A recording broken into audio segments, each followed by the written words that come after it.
New Phyrexia OB1 is releasing this week, and with the set fully spoiled now, I'm just going to go through every one of the 2 color pairings and show my top picks and where I think I'm going to play them. So straight into Azorius, we have Malachor, Purity Overseer, 1 blue-white for 1/1. Legendary Phyrexian Elephant Wizard. When he enters, he creates a 3/3 Phyrexian Golem. At the beginning of the end step, if 3 or more artifacts enter the battlefield under your turn, create a 3/3 colorless Phyrexian Golem artifact. I think this is going to be obviously in my artifact commander Niv-Mizzet deck, but also I'm tempted to try this in Explorer/Pioneer.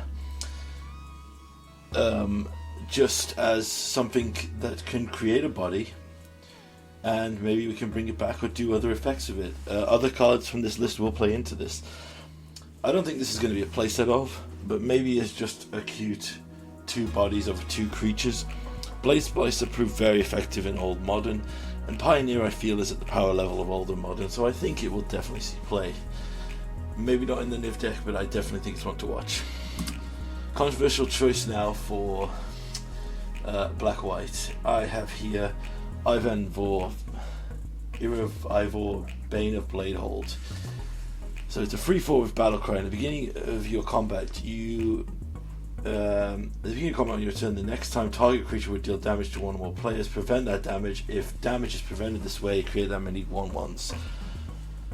Obviously, I would like this in my token deck for a multitude of reasons. 1, it produces tokens. 2, it has Battlecry to pump tokens, and its ability, while everyone is focusing on the downside of obviously it would turn itself off and not do it, you don't have to give it to an attacking creature. And in a go wide strategy, just giving this to a 1/1, ultimately a 2/2 when it swings, that's probably going to either be blocked or die in an exchange.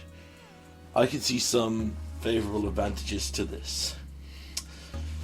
Is it absolutely amazing and going to break the deck? No, but I think people are being too hard on this card for the strategy of pumping a huge creature and hitting something weird. For example, if I play this in a commander game and then I swing with Niv-Mizzet, choosing Niv-Mizzet for this, that pumps me 6 toxic 1 creatures. That will get my butt killed, because obviously anything infect based will get yourself killed. But I think, as we said here, this is pretty decent in a token strategy, and I'm going to try it out. Dimir now. We have Kaito, the Dancing Shadow, 2 blue-black. Static for a free loyalty planeswalker. Static ability. Whenever 1 or more creatures you control deal combat damage to a player, you may return 1 of them to its owner's hand. If you do, you may activate the abilities of Kaito twice this turn instead of once. I'm going to put this in my Pioneer deck as a single copy of. I actually value this over the Nahiri right now. So Nahiri's ability is +2 loot, which is eclipsed by the 0 draw a card. Kaito also can get through if our opponent maybe puts down 1 blocker that you know they're going to use to block a big creature. He can get it through. His -2 is also protects himself / gives you a board presence, gains you life, and you know Death Touch is a great deterrent for blocking. Also, this is the line I see with Kaito. Play him, swing with Niv. Sorry, play him, draw a card, swing with Niv-Mizzet, hit with Niv-Mizzet, return Niv-Mizzet to hand, draw an additional card. I really think that's a playline that could work. Also, even if you don't use it with Niv-Mizzet, draw a card, swing with Omnath, bounce Omnath, replay an Omnath, draw another card. There's so many value plays with Kaito. I think this is it's definitely stronger than the 3 mana Kaito in this deck strategy. But yes, this will definitely be one of the first things I craft from the new set. And we will see a few more Planeswalkers. Spoiler.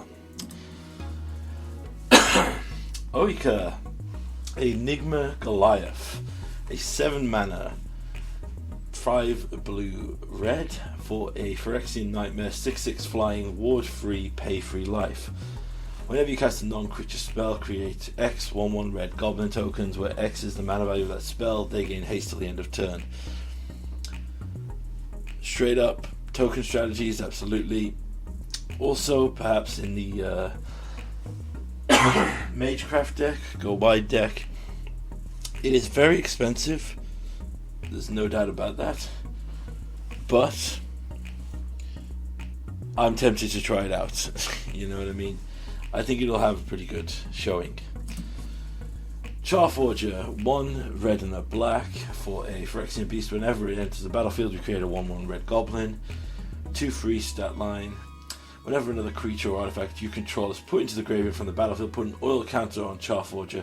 Remove 3 oil counters. Exile the top card of your library. You may play it this turn. Okay, this is Rakdos Sacrifices or Jund Sacrifices' new best friend.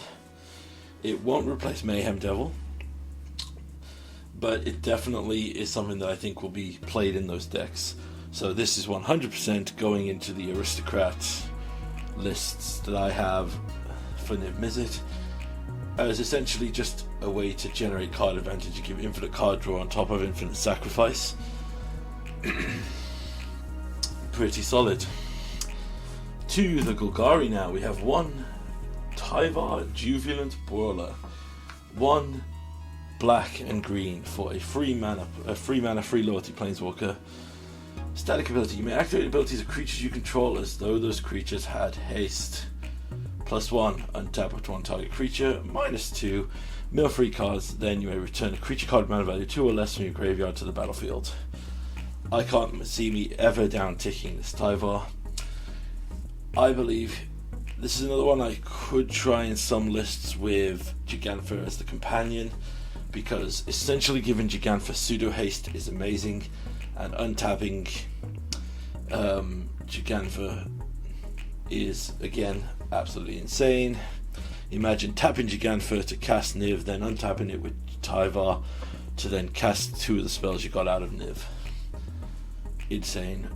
So I think if it doesn't see, like, it's one I'll try and pioneer, but if it doesn't see that play there, it's definitely one I will be dropping into my main Niv Mizzet commander deck, because that deck has, in paper and online, has Gigantha as the companion, and the Favorite Elder and other things I would like to have haste to activate their ability straight away. Alright, Gruul now, and we have our first and only Phyrexian Planeswalker on this list, Luca, Bound to Ruin. God, they did Luca dirty in all these stories. So, 2 red, green, and a completed hybrid. Interesting fact, that symbol in the middle there, red-green Phyrexian, is a unique symbol as opposed to the red-green, so you can play Luca in Gigantha lists. That's a big thing. 4 mana, can enter with 5 loyalty, or if you complete him, he'll come in with 3 loyalty. It has a +1 of ramping 2, so red-green, but can only be used for creatures. -1 makes a 3/3 with Toxic 1. And the -4 deals X damage divided as you choose among any number of target creatures or planeswalkers, where X is the greatest power among creatures you control when you activated this ability. That makes it way better. He can come down ultimate immediately. If you have a, for example, let's say when we play a full mana Luca, if we have a Omnath or a Miz on the field, it's essentially a board wipe. The minus to create creatures to block it's pretty solid.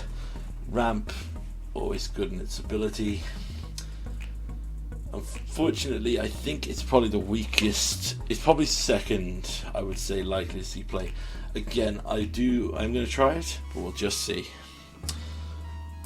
A commander card now. We have Nihili Sun's Vanguard for 2 red-white. Attacking tokens you control have double strike. Whenever 1 or more tokens you control attack a player, exile the top card of your library. During any turn you attacked with a token, you may play that card. So, token all-star here. Double strike on tokens is insane. Pair that with the battle cry from my Vario, and yeah, this is not enough for me to completely buy the precon to get this, but this is definitely a reason. This is 100% going in Niv Mizzet tokens in Commander. Nothing more to say about it. Selesnya, we have Malira, the Living Cure. If you get one or more poison counters, instead you get one poison counter, then you can't get any more poison counters this turn. And exile Malira, the Living Cure. Choose another target creature artifact. When it's put into a graveyard this turn, return it to the battlefield under your control. So, Malira's on this list for that second ability. It's Safi, Eric's daughter, and it has incredible things. As you know, in Niv Mizzet decks, our big stuff is our ETBs from Niv, and our Omnath ETBs are still big as well. Sacrificing this to save a creature is really solid. Her abilities as well to stop poison counters might become relevant if we do get a toxic deck in Pioneer or Explorer, but again, that remains to be seen. And also her rate is just good, 2 mana free, not bad on the curve, if I'm truly honest. And our final, for our Simic, we have the Tainted Observer. And blowing the side up to full size, I realise how disgusting that is. That's supposed to be a bird, wow. Okay, 1 green and blue for a 2/3 flying toxic 1. Whenever another creature enters the battlefield under your control, you may pay 2 if you do proliferate. So, +1/+1 counter decks. 100%. Only way to see that. It will not be in poison deck. I am looking at a poison deck, but we'll leave that for another time. But yes, those are my choices. We are now fully revealed for Phyrexia All for Rewan. Let me know what you think.